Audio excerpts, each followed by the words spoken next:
Mom saw her son going downstairs with her own eyes. But strangely, Dad had been waiting downstairs for 6 minutes and still hadn't seen any sign of his son. School was about to start, and he was going to be late, so he impatiently called to urge them. Unexpectedly, his wife said the child had already gone down. At this moment, the couple finally realized something was wrong, so they quickly met up in the stairwell. But there was no sign of their son in the hallway either. At this point, they still hadn't realized the seriousness of the situation. They thought maybe their son didn't want to go to school, so he had snuck back home to hide. It wasn't until they searched the entire house that they realized their son was nowhere to be found. Now, the couple finally panicked. The wife started blaming her husband. She said he must not have looked carefully, and their son had already snuck out. But the husband said his car was blocking the entrance. Suddenly, the husband thought of something. The girl downstairs often tutored their son, so they immediately went down to ask her, but no one was home at the girl's place. Then they asked all the neighbors, but still found nothing. Finally, the husband called the police. Soon, the police arrived at the scene. After learning that the child went downstairs at 7:40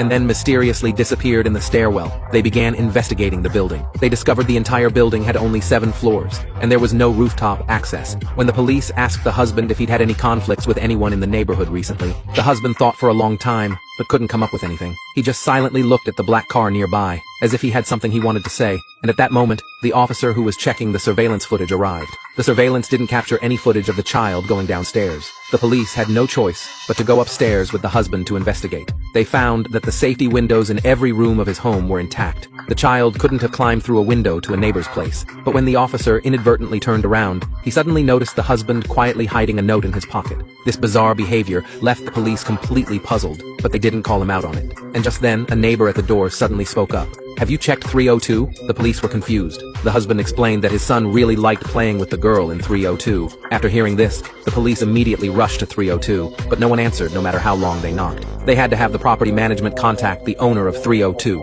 They learned it would take an hour for them to return, so they had to go to other neighbors' homes. They discovered that the little boy was usually quite mischievous. The couple's relationship wasn't good either. They often fought. After the police gained an understanding of the case, they began checking each floor. They found the child wasn't at anyone's home. Then, in order to find the child as quickly as possible, they decided to search downstairs in the neighborhood first. Unexpectedly, they discovered a new clue. The police found that the soil in the flower bed had been disturbed. They instantly thought of something.